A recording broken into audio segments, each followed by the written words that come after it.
Ducks fans, are you ready? You are listening to the DucksNPucks podcast. This is the #1 home for Anaheim Ducks talk and analysis. Here we go.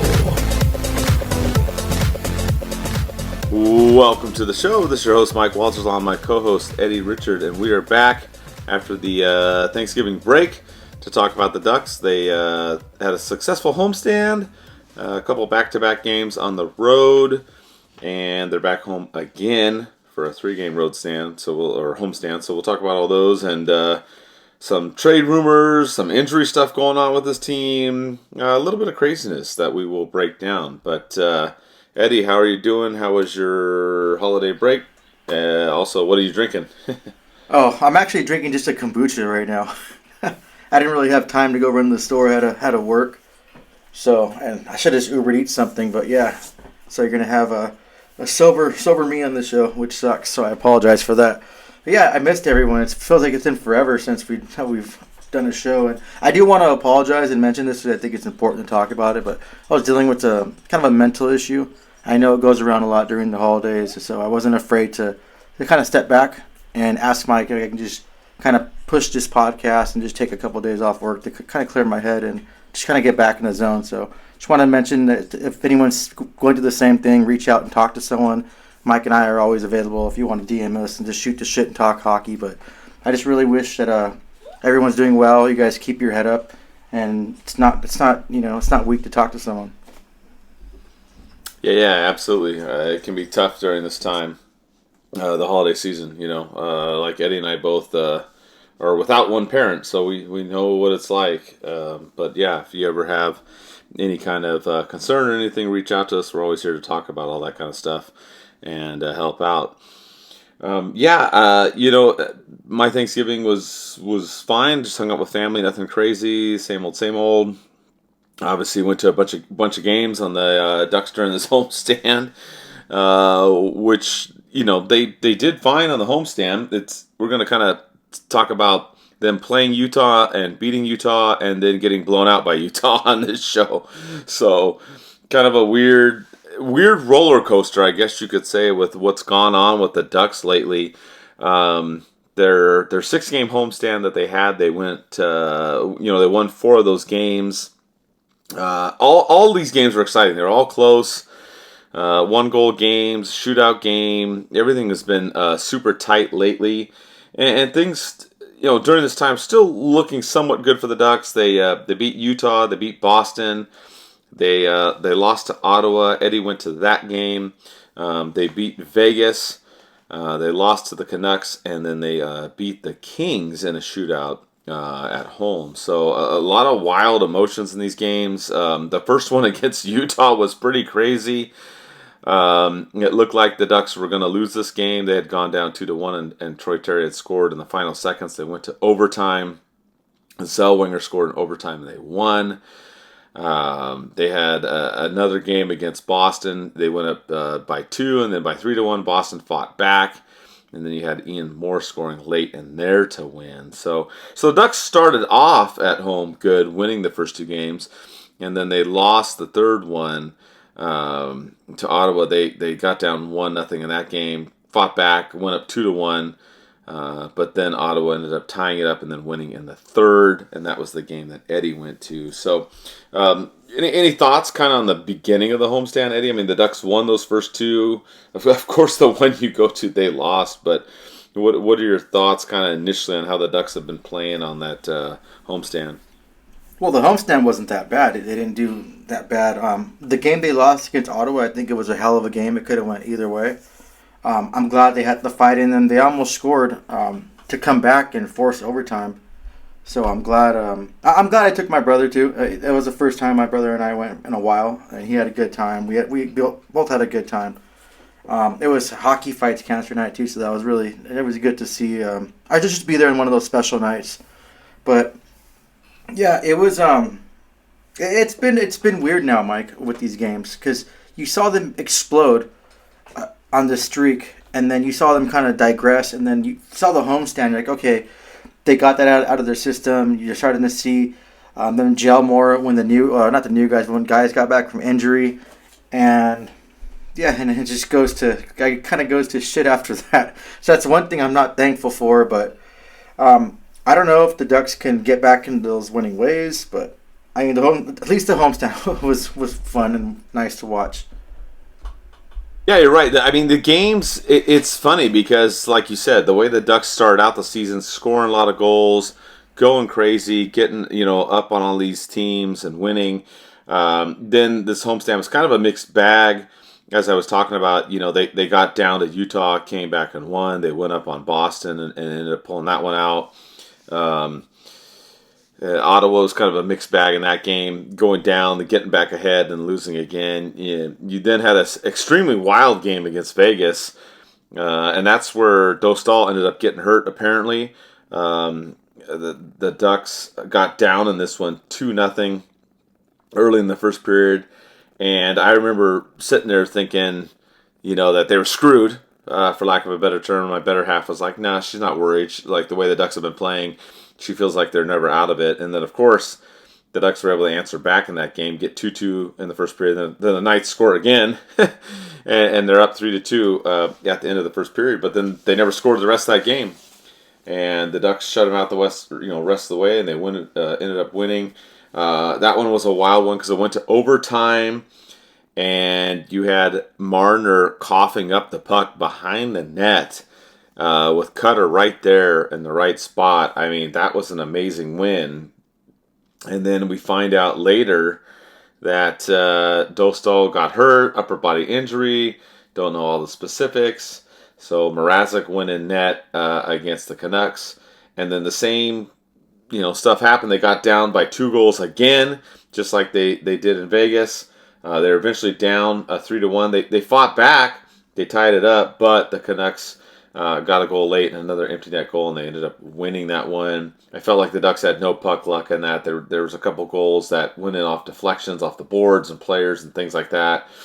And then a wild game against the Kings. One of my buddies actually got a suite through his work for that game, so I rarely have had an opportunity to do that.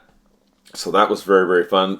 Again, the Ducks, got down early, and they were losing that game in the third period, 4-2.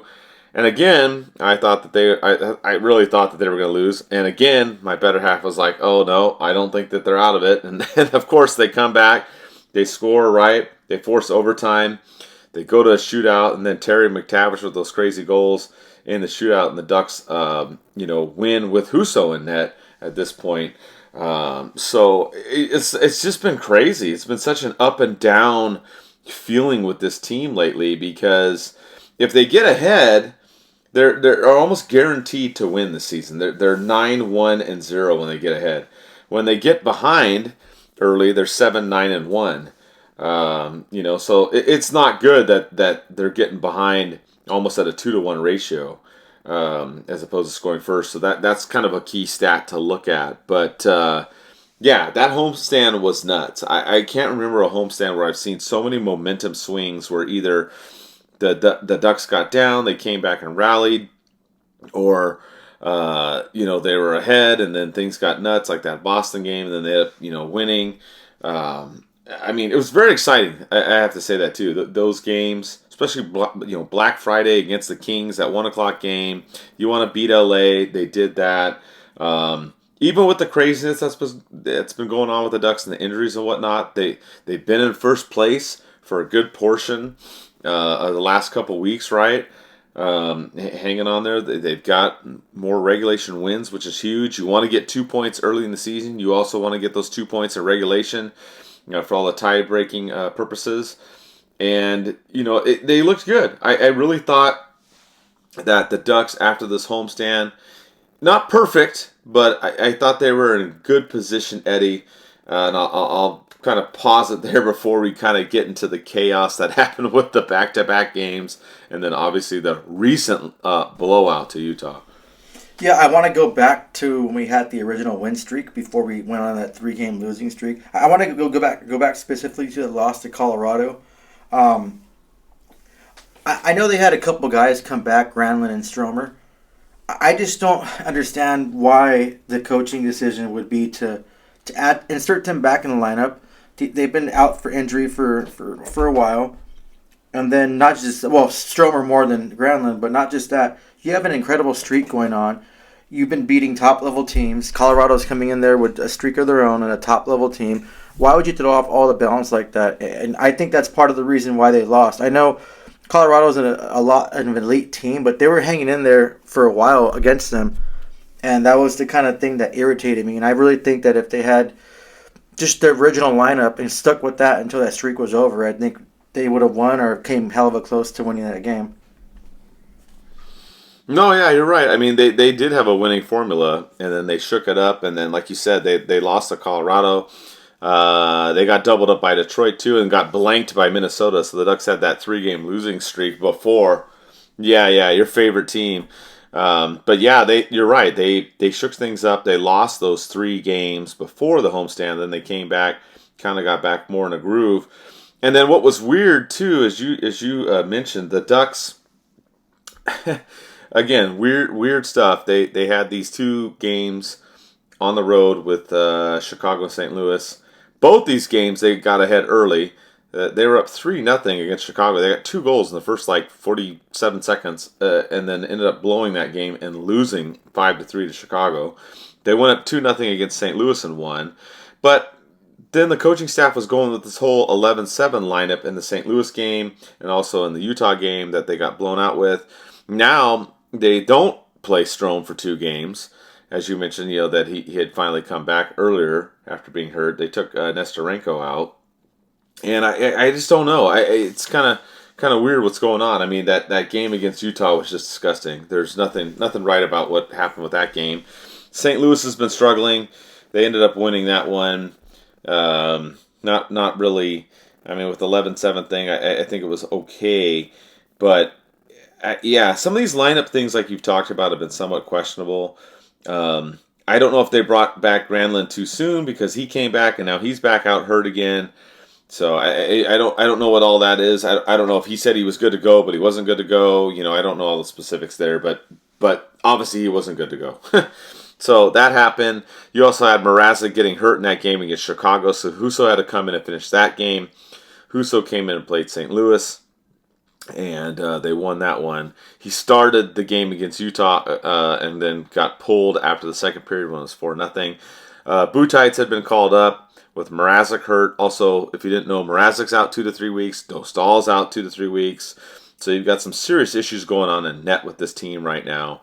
And apparently this loss to Utah was the worst loss, regular season loss at home for the Ducks, which that's terrible. Thank God I was not there at that game, but I did watch it at home on the television. I had some work related stuff, so I wasn't going to be able to make it there on time for the game, but I was able to watch it at home.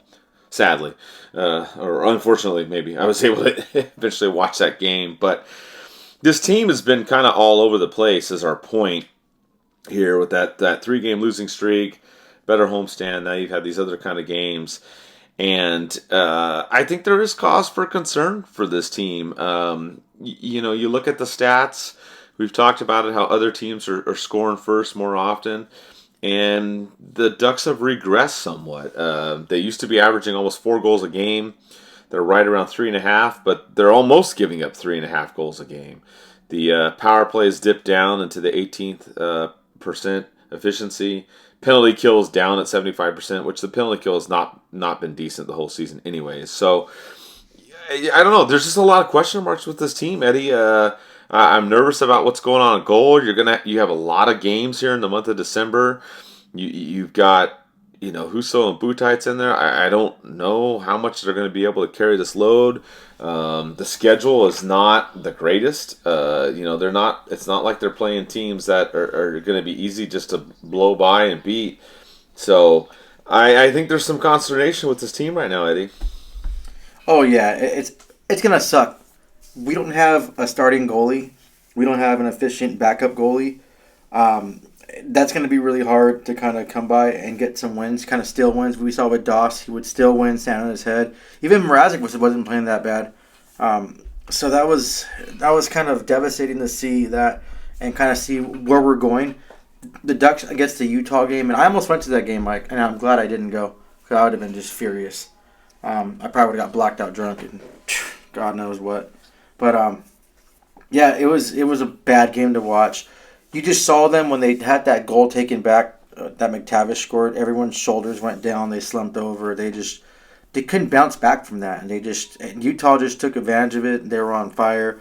I like the physicality from Ross Johnson. I like the cross check from Sinicki. I think it was he's just getting frustrated. He's showing his passion, and I like some of that dirty stuff. Like if you want to come and get in front of our net, you want to blow us out. We're gonna kick your ass now. Like that's how it's gonna be. You're gonna keep your head up. And even the announcers mentioned too when Ross Johnson when he was going on and trying to fight people and hitting people. I guess they heard him screaming from the bench to keep your head up, keep your head up. It's like you need that fear in players. You take away that time and space. It's not over here like threatening them or you have to be nice to him. It's hockey. It's a hard hitting sport. You have a player like Ross going out there and hitting people left and right. The players are going to be a little bit more timid to make plays, to make those little cross ice head down passes. They're going to be more their head in their swivel. Like I said, they're going to screw up and make dumb plays and dumb plays that the Ducks can capitalize on. And there was a few times they did that. When you saw Utah cough it up, you saw them the Ducks go down and make a move. Their goalie just played. They got outplayed by every aspect. And at the end, too, when you saw McTavish miss that open net, it's like, dude. And then Cutter was right behind him and just saw the puck laying there. Wasn't even a skate. Wasn't even a try to attempt to go and hit it, like dive for it just to get that goal and ruin the shutout. It was just kind of like going through the motions. And I think we all feel like that too, Mike. Like any athlete that played sports, like my Al Bundy moment when I was a track star in high school, like if I had a good track meet on my field events, I would do the same exact routine every single game. Would hockey now too, if even my little shit beer leagues. I have a good game. I do the whole routines. If we're having a shitty game, losing, I kind of feel the same way. It's like you just kind of it's hard to snap that mentality. Like you want to just go through the motions, finish the game, go home, have a beer. So I kind of get the sports, like me being an athlete, and I think a lot of athletes can agree that it's hard to get out of that mindset when you're getting blown out so bad and like when you feel like you're skating on quicksand or something. And I think the Ducks just had that. I think Utah got into their head and just started pounding them mentally. I wanted the Ducks to respond a little bit more physical, and like if you can't beat them, beat them. Like I'm not saying to go out there and injure anyone, but no, make them feel pain, make them earn that total embarrassment on home ice. Like man, it was sad to watch and a bad game to watch, and I hope they can bounce back and don't digress coming forward, but it's going to be impossible to kind of get off this when you don't have a capable goalie right now. And no offense to the rookie, I don't think they should have even started him last night or put him in. Leave Husso in there unless he's hurt. Like, why would you throw, a child? I guess a rookie, a child, into the feeding wolves? Like, you just set him up for failure. He looked timid. He looked afraid. He didn't look. He looked shaky most of the game, and it kind of sucks. And minus the one goal that was scored by Liam. That little no-look shot, that was a perfect shot. Nothing you can do there, but he should never have been in net last night. If you want to put him in net, start him tomorrow against Washington. I know you're throwing him to the Wolves too, but let him start a 0-0 game. Let him not come in there and have his first game when you're down 4-0. It was the wrong move, and I think that's one of the bonehead moves that Coach Q has made this season. Yeah, I mean, there's been some questionable things, and I'm with you too. When they put him in there, I mean, it was already 4-0. The game's out of hand. You've got other stuff coming up. He's never played in the NHL, and I mean that's his debut. That's a tough one. You're trying to make a change. Your team's already getting blown out by 4 goals. You're most likely going into a third period down 4-0. You're not going to win. I don't know all the stats on that. You can go look it up, but I'm pretty sure it's like 0% chance that teams have come back and won, or if they have, it's a very, very few and far in between. So I thought that was rough. I would have just let Husso finish it out. Maybe Q was trying to change momentum, but I'm with you, Eddie. I just don't think that would have worked right there. Yeah, it's just rough. That situation, it's going to be interesting. You had Callie Klang was out with personal reasons in the AHL. He's now back. I'm curious to see if the Ducks are going to try and bring him up. You have to figure out this whole situation in net. It's really rough right now. I don't know what the Ducks are going to do. The other part of this, too, we've talked about on the show before, is the Ducks' defense has been questionable the whole season. The Ducks are scoring a lot more goals. Absolutely. They've been scoring like crazy. They've, like we said, cooled off a little bit. But defensively, the Ducks have had issues, too. They're giving up lots of goals. The penalty kill is not great at all. The top six forwards on the Ducks, they're scoring lots of goals. You've seen, Carlson's been up there. You've got Kreider's been up there. You've also got Cutter. Those guys have been killing it, getting scoring on power play and all this other stuff and whatnot. Seneca hasn't been scoring as much, but he's been like making plays left and right, like just passing plays like crazy. So that's the positive. You've got a lot of good offensive creativity, especially in the top six, but defensively has been questionable. And then when you don't have your all-star goalie, because Dostal has been playing great all season as we expected. And like you mentioned earlier too, Mrazek had some shaky games in the beginning of the season. He's now been playing better, but now he's hurt as well. Looks like probably a possible groin injury the way he went down in that game against Chicago. It's rough. I feel like we're in for a rough time, but I do question that, putting Butites in there like you said. I do question this whole 11-7 lineup, because you had Ian Moore in this game against Utah basically playing a fourth line forward, which Harkins and Johnston didn't even play 10 minutes each, and then you have him rotating as a seventh defenseman. I don't like any of that crap. I'm not a fan of that. If you are going to do 11-7 lineup, then you need to stick with it. I get it. This defensive thing has been a problem, and we'll talk about it in a minute. But if you're going to put more in there, either he's the seventh defenseman or he's the fourth forward. Figure it out. I don't like them trying to mix it up and trying to put that pressure on him. I think a lot of the guys had a rough night that night. He might have had a okay night compared to most, but I don't know. I just think that's a lot to ask, especially of young players that, hey, play defense and offense in this game. I think for anybody that's just a rough situation. So, yeah, there's just been some questionable decision-making by Q in these recent games, Eddie. Yeah, now to answer your question too, in NHL history, only 20 teams have came back by down 4+ goals in the third period, with the last one being in 2021-2022 season, the Florida Panthers in New Jersey. Florida ended up coming back and winning that game 7-6. The comeback, and they were down by 4 goals, so it's only been 20. So, I mean, that says a lot. 20 since 1986-1987 season. So, I mean, that's doom right there. That's the probability of that is just it's too impossible, next to none. But yeah, you made some really good points, Mike. You hit everything, the whole nail in the coffin right there. And I don't know, and I'm just throwing it out there. What if Coach Q, or what if Verbeek, Coach Q, or having to trade a defenseman, and they're seeing if Moore is worth keeping as a forward, throwing him out there. But then again, why would you rotate him and rotate other people? Well, I don't understand that move at all. I know San Jose did it with Brett Burns, but I believe Brett Burns did start off playing forward and transition to defense when he went pro. So he knew how to play both roles efficiently.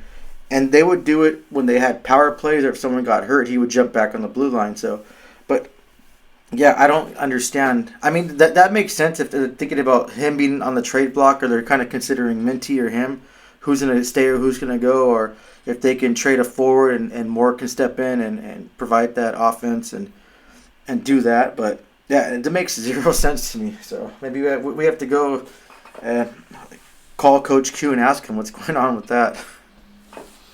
Yeah, I mean, this whole thing kind of sparked up during these last couple of weeks too, right? Because the trade rumors started kind of going up. I mean, it's funny. We're just in December. We're still a little ways away from the trade deadline, but the Ducks have been, in Elliot Freeman's podcast. They were in the Sportsnet trade board article already.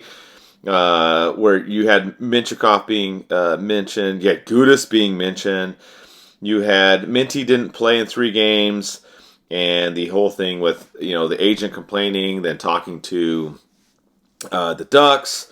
That was on a TSN video that they were talking about that whole situation, saying that if he wasn't going to play, that he wanted to be traded.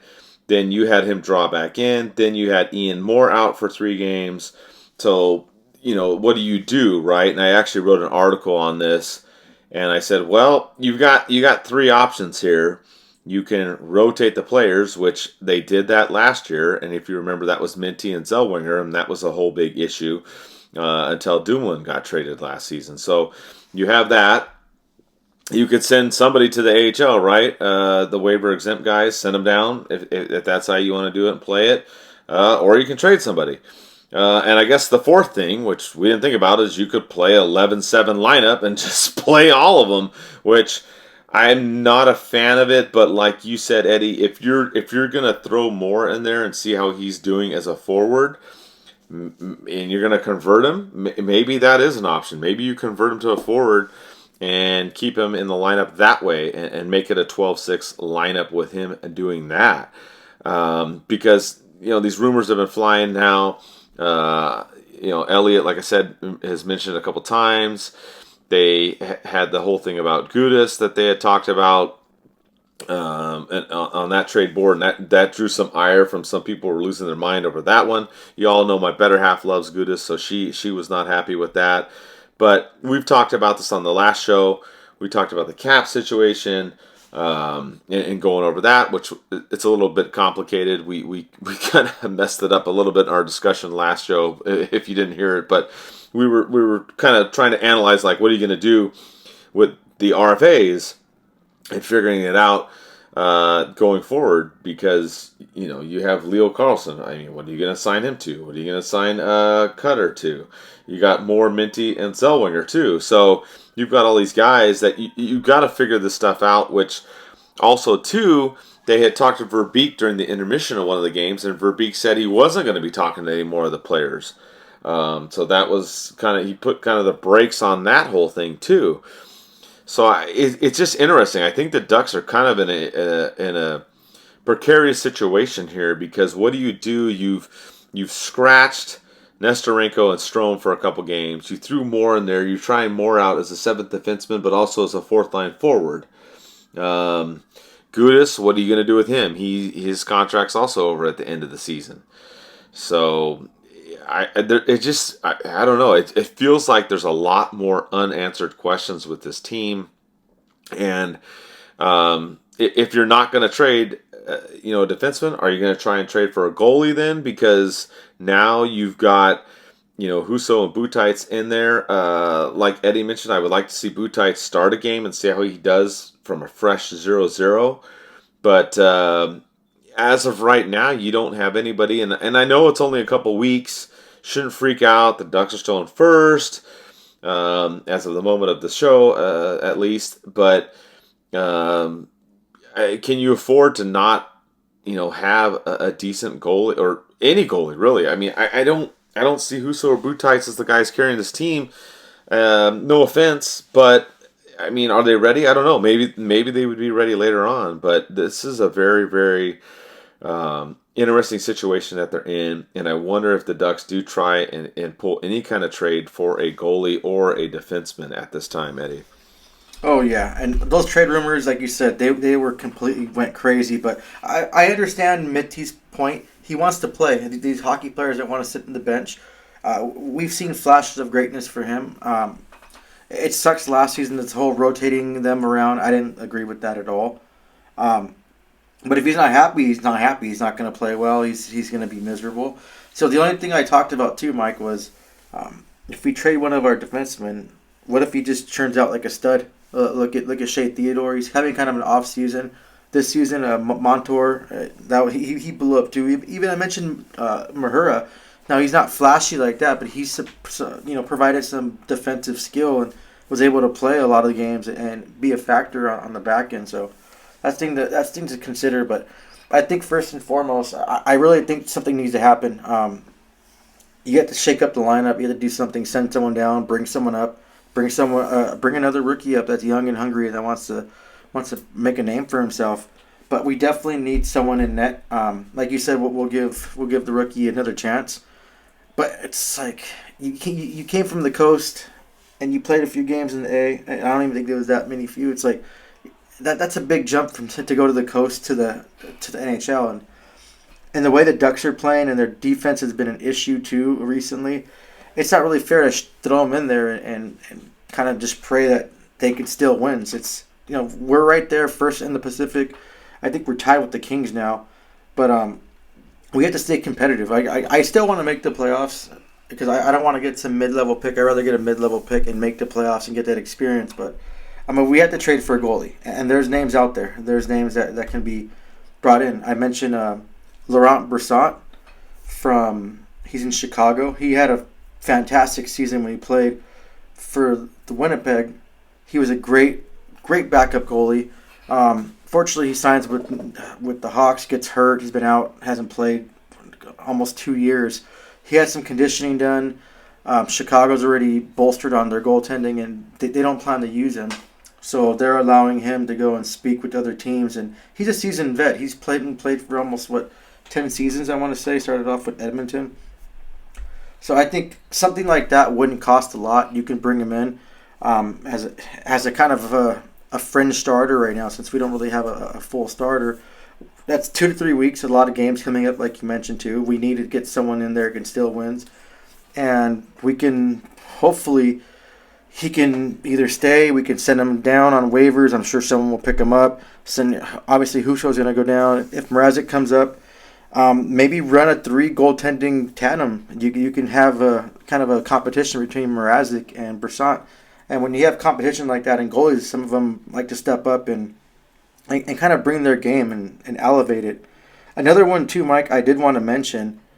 I like 2 of them. I know Buffalo, but they're not too popular they have 3 rotating goalies too, but they're looking for, I guess, someone a little bigger name back. Another one too is Kerry Schmid from the Vegas Golden Knights. I know Aiden Hill's been on IR. I'm not sure when he's coming back. But they have Carter Hart now. When Carter Hart was playing with Philadelphia, he was a solid goalie. And when he played the game against his first game back, and after all the whole incident that happened, he didn't play that well. He made some good saves. He was stellar in the shootout. So I think they're going to kind of ride it with him with more games. But Smith didn't play bad at all by assuming that number 1 role temporarily when Aiden Hill was out. So I think that'd be a pretty good thing to kind of get someone like that that's comfortable in the position of taking a starting role and not just rolling with Husso and a rookie. It's not going to be plausible, and we're going to lose more games, and we're just going to start sinking ship, and the Ducks are going to start falling or drowning. Yeah, drowning. Yeah, I mean, what are you going to do? I also kind of look at Carolina with the Boosie. He's been good.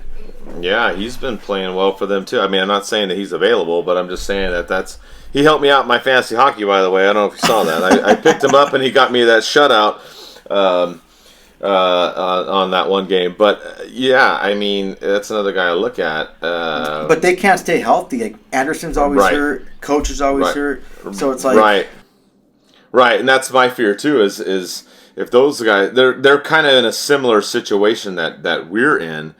So they might have to rely on him, and that's kind of what we need. That's why I wonder about Calle Clang. He's coming back from his personal stuff, apparently. Don't really know what it is, and it is what it is. But maybe you bring him up and let him in the mix. Like you said, maybe you give Butites a chance, see how he does. If not, if you're not making a trade, then you bring up Calle Clang, because Mrazek has to go through waivers. So that's something to look at. Husso, I believe, was an emergency recall, so there's some details in there. I believe he's got to play. I think he can play at least 9 games, and then he's okay. Once he hits number 10, that's when those waivers would hit again with him. But those are some of the other things you got to look at and see with the goalie situation. I don't know. It's frustrating because then you look at the defense too with this team. And like this last game against Utah, they were extremely exposed. They've had issues throughout the season. They're giving up odd man rushes. the biggest thing that I see with this team too is the turnovers. They've been turning over the puck a lot. I think it's been more noticeable in these last couple games because you have not had Dostal, and like we said, Mrazek has played better recently, and they both really have bailed the Ducks out a lot this season, and so now you get in these other goalies that are not as experienced, and these situations come up, and they're not able to do it. So I really want to see, like, what are we going to do here? Are we going to keep rolling with them, keep playing this 11-7 stuff on the lineup, and go with that? To me, I don't think that works. I don't like it at all. You either go with 7 defensemen and 11 forwards, or you don't. I don't like shifting more back and forth like they did in this more recent game against Utah. So I think there's some questions to be answered. And Nestorenko and Strome, I know that Quenneville in some of the interviews was talking about speed being an issue and them not being as much in it. Okay, but I still don't understand benching them both 2 games in a row. It doesn't make sense to me.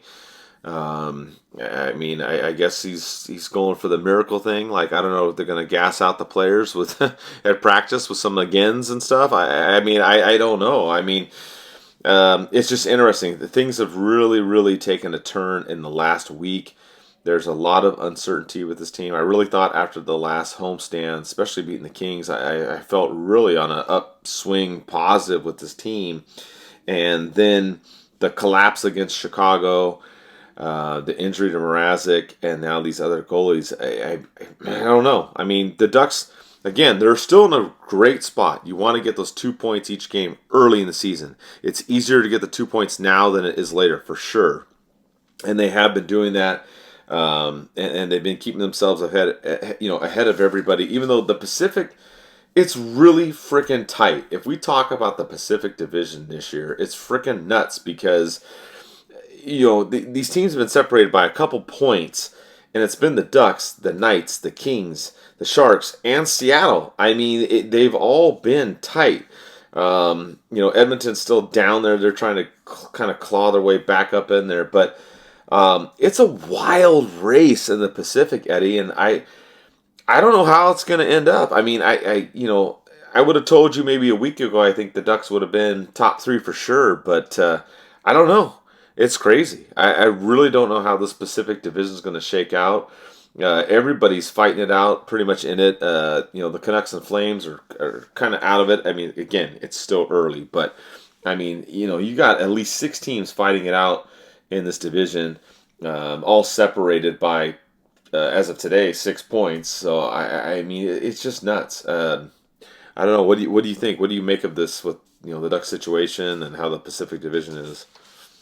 Oh, the Pacific Division is going to be crazy, and you still have teams like Edmonton that hasn't even caught fire. They usually have a bad, shitty start to the season, then they'll start catching fire and winning games. But it's going to come down. It's going to be close, and I think it's going to be one of those things where you're fighting for first, second, or third, and you're going to be fighting until the very last month of the season happen, and you're going to have teams from the Pacific fighting for a wild card spot. And it's going to be one of those things where, like you mentioned too, these 2 points are going to be a hell of a lot easier getting them right now than it is when you come back to the whole end of the season. It's going to be a lot more to work on, and yeah, Ducks are hanging in there by a point against Vegas. But it's not gonna happen like that. It's gonna just change and be different. You're gonna have a lot of fluctuation comes in the Pacific Division. You still have, like I said, Edmonton's still gonna make that push, but yeah, you have to get those points, get as many of them as possible. Who knows if someone's hurt? Like Husso, like I mentioned too, if Husso getting pulled yesterday, maybe that was an injury thing, and maybe he hurt something, pulled something. You never know on that situation. Some of the players too, you mentioned Strome and Nestorenko. Maybe that was some kind of, I'm trying to stick up for Coach Q, but maybe there's some disciplinary issues, showing up late. I know Vander Kane years ago, he decided to wear a tracksuit to a professional kind of meeting they were having when all the players are wearing suits and ties. He got benched for a game for that. So we don't know what's happening, but I think the most important thing is to kind of get some more consistency with the lineup. Stop moving people around so much. I know it's part of a coach's strategy when you see players cooling down. But I think too much lineup like that, too many changes is kind of just too much for them, and I don't think they can handle it. Where other teams are coming in hot. And one thing too, Mike, that just popped to my mind, I wanted to mention it earlier. I think maybe some of these teams they kind of wrote the Ducks off, thinking the Ducks were going to be pretty much shit like they were the last few seasons. So I don't think a lot of teams brought their complete A game. I think the Ducks this season kind of proved that they're kind of competitors. I mean, you remember my complaint, Mike, all those years where teams would start their backup goalies or their lower goalies against the Ducks. If you notice that trend this year, they haven't been doing that. They've been starting their top goalies against the Ducks. So that was kind of like nice to see that the Ducks are that competitive. But I think the goalie thing kind of hurts. The players getting scratched, the constant change in lineups, the whole 11-7. I think it all factors to it. And Coach Q has to do something and fix this lineup, and especially tomorrow's game. Tomorrow's game is really going to be critical. Like, are you gonna just kind of keep thinking about this 7-0 blowout, or are you going to ride from it, get angry, and you're going to come out strong and want to kind of earn that back and get that respect back and pride back at your home, and pretty much an apology to all the fans that had to watch that atrocity that happened yesterday on home ice? Yeah, you make a good point. I mean, how are you going to respond to that game? That's going to be a telltale sign of this team, and I'm curious to see who he puts in net and what the lineup is as well. We got some other league news too that we'll kind of get to. I'll also just mention our sponsor too really quick. It's a kind of a repeat. It's got a Thanksgiving tone to it. I know that Thanksgiving's already passed, but we still have DraftKings with the Hockey Podcast Network. And they mentioned, turkey touchdowns and takes. It's Thanksgiving, and the action doesn't stop at the dinner table. Feast on some winnings this holiday with Pick 6, DraftKings' newest fantasy pick'em game. Download the DraftKings Pick 6 app now and use code THPN. That's code THPN. New DraftKings customers can play just $5 and get $50 in Pick 6 credits. Make the call, ride the upside in partnership with DraftKings Pick 6. The crown is yours. Gambling problem, call 1-800-GAMBLER. Help is available for problem gambling. Call 888-789-7777 or visit ccpg.org. In Connecticut, must be 18 plus. Age and eligibility restrictions vary by jurisdiction. Pick 6 not available everywhere, including New York and Ontario. Void where prohibited. 1 per new customer. Bonus awarded as non-withdrawable Pick 6 credits. Expire in 14 days. Limited time offer. Terms at pick6draftkings.com/promos.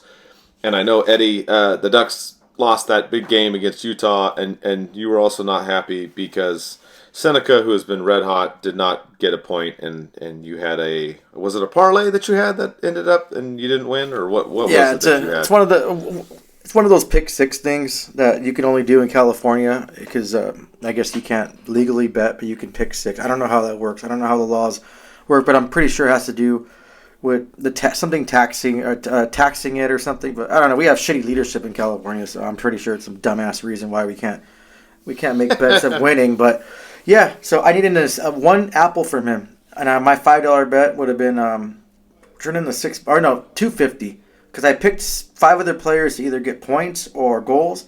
All of them have points or goals, and I for some reason picked Seneca to get an assist, and I kind of blame McTavish because once I saw that open net, I thought it was going to be a slam dunk and I was going to be $250 richer. That would have been awesome, but no. But since we're talking about betting, Mike, I'm going to throw a random question like I always do to you.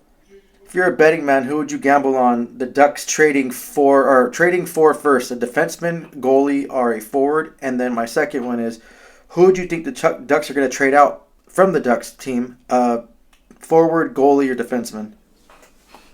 So you're saying who would they try to get position wise, and then who would they trade? Yeah. Oh, I see what you're saying. Separately, like I'm not saying the Ducks are going to trade a forward for So. Right. No, I think I have this weird feeling that they're just going to ride out the goalie situation. I don't think that they're going to try to trade for a goalie. I think, like I mentioned, maybe you try to bring up Callie Klang, but other than that, I don't think they're going to do that. I think if they were going to do it, they would try to trade a defenseman, which it would probably be, to me, we didn't really talk about him a lot in the show, is Hellison. Hellison, to me, has not been playing as well lately. So I think Zellweger and Trouba have been great. I don't see Gudas getting traded. I just don't. He's the captain. I don't see it. Maybe they don't bring him back next season. I just don't see that. I don't see Trouba. I would think that the Ducks would trade Hellison or Mintyukov because they seem to really be big on Moore. I think those are one of the two guys that you trade. And then you try to bring in some kind of forward. I don't have any names or anything, but you try to bring in a forward who obviously can score, but they're, like we talked about, the defensive play on the forwards has been suspect. So maybe you try to bring in someone that's speedy, can score here and there, not necessarily the Kreider level, but someone that can score and also play well defensively. So I think they would try and I say they would try and trade Hellison or Minty for some kind of a forward. That's kind of where I'm at, Eddie. Oh wow, yeah, I didn't get the names. I was just specifically just the forwards, but you made really good points. I think they would trade for a goalie. I think Brissot will be on their radar. I think if they should be scouting him to see what he can do. And I mean, after 7-0 loss, a touchdown, an extra point. I mean, you can't really get any worse. So I mean, that's that is that. But I think they traded for a defenseman, or I'm sorry, a goalie first, and then they would. I don't have a feeling they would trade a forward out. With some injuries coming back and with some late scratches. You have Strome's valuable. He's a valuable speedy center, and I think he'd be happy. Or another team really that's primed in the playoff spot would be happy to have them. I know Ducks. I want to say, as last time I checked, they were third with the most cap space, so they could eat up some cap space for that. I know he's well liked in the locker room, and we met him too. He's a character, too. But yeah, that's what I'm thinking. I'm with you with Gudas. I think Gudas has been playing well this season. I think last season he didn't play that well, but he's been up there. It's once again with our kids, Hellison, Moore, Minty. I mean, it's a good problem to have, a surplus of defensemen. It's just, I'm sure Moore is a lot more valuable because he's a right shot defenseman. I know they go higher. You're right about Hellison. He did start off pretty hot at the beginning of the season. Well, one player, and I'm not saying that he's going to be traded because that'd be the absolute bonehead move, and he just signed a huge extension. But Lacombe has been started off kind of slow. But I think last season he did the same thing, and then I got mid-season he kind of exploded. So I'm looking forward to that. Hopefully he starts exploding this month and part of next month, so he has a chance of making that U.S. team. But it's just they have a surplus of defense on that U.S. team too, so it's going to be hard to crack that lineup unless he really just blows up. Yeah, you're right. I mean, Lacombe has kind of cooled off. He signed that big contract. Frank the Tank. Where's Frank the Tank? I mean, he's not doing anything offensively. Even defensively, he's been kind of iffy. So, kind of rough there. But yeah, I don't know that they would trade either one of those. But yeah, I don't know. There's just a lot of question marks for this team. And I'm curious to see if Verbeek is willing to do something now or if he's going to wait towards the trade deadline. And we'll just have to kind of see. Just a lot of unanswered questions for this team right now. There's a lot of people that are just being inconsistent and struggling right now. They're going to have to step up their game if the Ducks want to stay, up top of the Pacific. So, another goalie that some people brought up too was Damian Clara. They in the pipeline again. Don't know that he would be ready yet. He's kind of lower down on the stack there, but there was that interesting story about him, Eddie, wanting to quit hockey. What do you think about him as far as his future with the Ducks? Well, he's on loan right now with the SHL in Sweden, so I don't think he's eligible to even be called up, if anything. But I liked his story. He wanted to quit hockey. Hockey's not big over there in Italy. His parents didn't play. He wanted to either quit it to compete in skiing, or I said speed. Or my bad guy, like you're a drug addict over there. But no, either skiing or soccer. But his parents told him to give it one more try. Just go ahead and play one more season. So toward the end of the season, his team needed a goalie, so he stepped in net, and and he's going to represent Italy in the Olympics. So you have to cheer for someone like that. He had a good story, and that I can kind of relate to that because my first time playing hockey, I wanted to quit. I hated it. I thought it was the dumbest sport in the world, but my mom told me to give it one more try because my dad spent so much money on the equipment and the league fees at that time. So I decided to give it one more season. Still hated it until the last game. It was a playoff game. We're losing like 6-1 or 6-2. I scored my first goal, and I was young, and I started like tearing up, and I couldn't control it. That's how emotional I got, and never forgot that feeling. And ever since then, I just fell in love with the game and started playing. And I did have that feeling again too when I had my first shutout as a goalie. I just couldn't control it, and I was older, like probably mid-20s, and I just love that feeling because you have that passion and love for the game.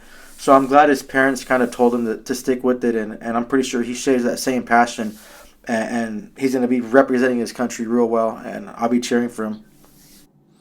Yeah, it's definitely a person to keep an eye on in the Ducks organization. And they released some of these Olympic jerseys. What did you think? I like the Team USA one. I thought the Sweden one was kind of basic, but back to their roots. Any thoughts on those jerseys that as they've been released in the last week or two?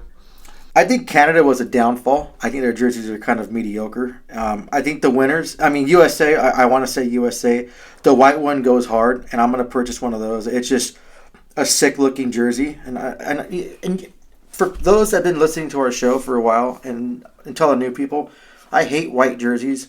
Number one, I feel like I'm going to dirty them, but I don't know. I like a more darker color jersey. Make me look slimmer too, so I like that. But I want to say the white one goes hard. The favorite one, Mike, and it's hands down, is the Finland one. And not because we're Solani fans, but those Finland jerseys are sick as hell. Like, oh my God, they're gonna look good on the ice. I'm thinking about getting one too. If I can find one at a good price, I know a lot of people sell them on eBay, and I could pick up some good jerseys over there. But both jerseys look perfect. The France one, I don't know what was going on in France. It looks like they have their country's jersey with like lines of drugs on them, and that was a lot of people mentioning that on X. But I think they dropped the ball on that. It could have been a lot better, but the German one too looks pretty nice. You know what, Mike? Too, the Russian one would look probably sick and really nice, but obviously, people are still hurt and they can't play. But their lineup would have been sick, and it would have been cool to see Ovechkin play. It might be his last season. It would have been cool to see him represent his country and play. And that's one of the reasons why I might go to the game tomorrow, just to watch Ovechkin. And at that time, I don't care if the Ducks win tomorrow. Ovechkin's been a legend. He's broke the scoring record. So I think it'll be a pretty fun time to watch him one more time on the ice if he does decide to retire this season. Yeah, I'm with you on your critiques of the jerseys. I really like the Finland jersey. Of course, Team USA. I'm with you. I like more of the colored jersey than the white, when it comes to all that layouts and whatnot. Yeah, the France one, I was looking at that and I was like, this is a joke, man. Like, it reminded me when the Devils did the New Jersey, like what the hell was that? So when I saw the France one, I was like, this... Really, dude? This looks like a little fifth grader, just put up some kind of logo. I don't know what they were doing there, but yeah, I agree with all your takes. And the kind of goes back to the NHL too. It's kind of talking about jersey stuff. Dallas did their alternate throwback to the '90s when they won the Stanley Cup, late '90s when they won the Stanley Cup. And I like it. It looks good, and it brings up that question because, people thought that the Ducks would have a jersey this season alternate, and they did not. You and I have talked about them hopefully having a purple jersey as a third, but with the Ducks having an orange and white jersey, and this is just speculation. There's nobody telling me any of this. I really can see the Ducks going to a retro type alternate jersey with the primary color being black. I don't know if the logo would be, more of the Mighty Duck logo or the Web D, but I could kind of see that, Eddie, and maybe that's something we see next season. Yeah, I agree with you. I wouldn't mind a different version of the black D. This season, I wouldn't even care if they brought back that Web D black jersey just to have it on an alternate one. And I didn't mind the D. I liked them, to be honest. But yeah, I'm kind of surprised they haven't thrown out a jersey yet. As much as we want to see that plum colored old school jersey when they first came in, and trust me, I want to see it too. I think it could be too much of the old school Duck logo, and it'll just be kind of tiresome on the eyes. They should bring it back like a special release jersey, like they did on their, I want to say, was it the 30th anniversary, Mike? They brought that special release jersey. Bring something like that. Wear it a few times a season, just like Colorado's doing with their Nordique jerseys, which are awesome.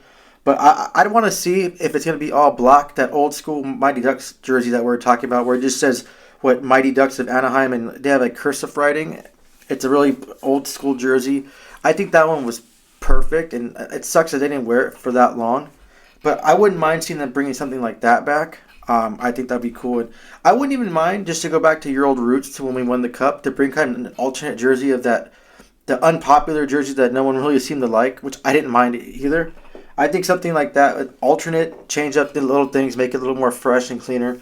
Just to have our old roots back. Like, hey, you know what? We won the Stanley Cup in this jersey. We won the Cup first. So fuck you, Kings. Forgot to cuss this show, so my bad.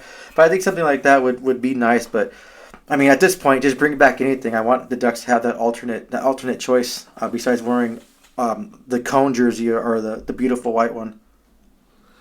Yeah, we're going to have to keep our eye on that and see what happens in the next season or two because, I mean, you know it's coming. It's definitely going to happen. We just don't know when and what it's going to be exactly. So, and you guys all know, like, Eddie and I both have a lot of jerseys and we're kind of jersey nuts. So, we'll obviously get whatever it is. But, yeah, I mean, just something to keep an eye on. A couple last things here. We'll wrap up the show. We had, I don't know if you and I saw this. I don't know if our listeners saw this, but Kyle Palmieri tore his ACL, but made a crazy play. It was just crazy. He ended up getting hurt, but was still on the ice. Ended up getting a hold of the puck and passing it to a teammate, and ended up getting an assist, even though he was completely out of it along the boards. Eddie ended up having to go to the locker room right after the play, couldn't even celebrate with the team. But if you didn't see it, go back and look at it. What a crazy sequence there by Kyle Palmieri when he got hurt, Eddie. Yeah, what a warrior. Tearing your ACL. He's using his stick to hold himself up to go off. Now, the only reason why it wasn't offside per the NHL rules is because the other team brought it back and came back in, so it kind of negates that. So he was able to do that. But he used pretty much the rest of the strength he had in his leg just to lift that stick lift, no look behind the back pass, and they scored. It's unfortunate, but at least you can go out like that. And I wish him a speedy recovery, former Duck. Yeah, I mean, that was a crazy, crazy thing. The last little bit here, too, a little bit of helmet controversy. If you didn't see it, there's been some players that have been skating in warm-ups without helmets, and now the league has kind of put teams on notice, Eddie. Yeah, I think this is the dumbest rule in the world. I think it's just a pussified rule that they're doing with the league. I know a lot of rookies have been taking fines to skate out with no bucket, and I can't recall a few of the teams, but the players pitched in to pay for the rookies' fines. Let them do what they want. These are grown-ass hockey players. They're professional grown men. What are you going to start doing? Just making roller hockey rules where you can't hit? Are you bubble wrap them? Are you going to say, screw it, just make computer-generated players so they won't get hurt? They know what they signed up for. I can't recall the last player that got hurt in warm-ups by wearing no buckets. Just let them be professional athletes. Let them do what they want. Minus the dress code, I think that's BS too. But that's another topic that we can get into in our next show. But yeah, just this Rule 9.6 that was brought in 2019, 2020. So everyone before that started playing can wear no buckets. But I think it's the dumbest thing, and it just makes this league look so weak. Bettman wants to be like basketball so bad. Maybe some of the players could start getting felonies and beating their wives, and they could be completely like basketball or being selfish. But I think it's the dumbest thing I've ever heard in my life. Yeah, I don't get it. I mean, I understand the whole thing during the actual gameplay. I get it. That's fine, but it's warm-ups, man. And like you were saying too, if it's a guy taking his rookie lap. Who cares? Like, it's not even the game yet. So, yeah, that was a little bit of a thing that's gone on now. So, look for that as the league tries to enforce some of that craziness. Yeah, I mean, with that, we'll kind of wrap up the show. I hope you guys, you had a great Thanksgiving. I hope you have a Merry Christmas and a Happy New Year. I'm not sure when we'll bust out another show. We might bust out another one before Christmas. We'll kind of see how this month goes. Our schedules are super crazy. As we talked about in the beginning of the show, we're obviously trying to do 2 shows every month or one every 2 weeks or whatnot. So we'll figure it out as the schedule goes. I know we've been kind of inconsistent lately, but we'll keep it rolling. I appreciate you guys' support. Check out tpnhockey.com. Got plenty of shirts and things on there. Our followers have been going up on Instagram and Facebook, so I appreciate all the support for you guys. The support this season's been just like nuts on social media, so I love you guys. I appreciate all that. And that's all I got. Any final thought, Eddie, before we close out? Nope, you said it best. We love you guys. I hope you had a nice Thanksgiving. I'm pretty sure we'll probably try to record before Christmas, but if not, Merry Christmas, and thanks for all the support. All right, and that'll do it for us. And remember, let's go Ducks.